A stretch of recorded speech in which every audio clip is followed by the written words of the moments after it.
On part assez loin, c'est contre la compagnie pétrolière Shell. Donc ça a été une grande action qui a été menée par Greenpeace. Alors on part peut-être de la base de la polémique, c'est Barack Obama qui avait autorisé la reprise en fait de la compagnie Shell pour pouvoir continuer leurs recherches sur le territoire américain de l'Antarctique, où ils estiment qu'il y aurait au moins 20% des ressources mondiales de pétrole et de gaz. Donc forcément, c'est le dernier marché à conquérir, quoi. Voilà, et ça provoque un peu l'appétit des pétroliers. Mais ça, c'était sans compter vos kayaktivistes.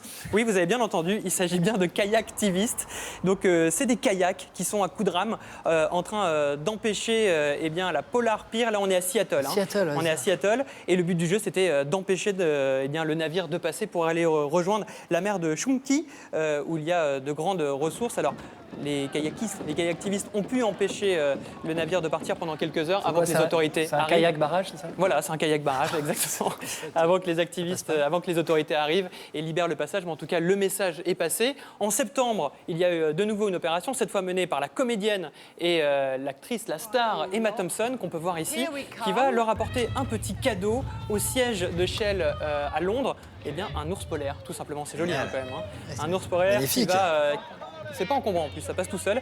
Et ça peut même déposer ses empreintes directement sur le siège social de Shell en Angleterre. Alors ça a fonctionné, puisque Shell a décidé de revenir en arrière, d'arrêter ces tractations, ces expérimentations, après avoir dépensé quand même 7 milliards de dollars. Alors est-ce que c'est grâce aux ONG, à Greenpeace en particulier? Sans doute, mais aussi, enfin en tout cas c'était la version officielle de Shell, ils ont dit que c'était pas certain qu'il y ait assez de ressources qui justifieraient justement cette équipée qui est plutôt onéreuse. Donc pragmatisme économique ou mouvement militant que Greenpeace a été directement impliqué, qu'est-ce que vous en pensez?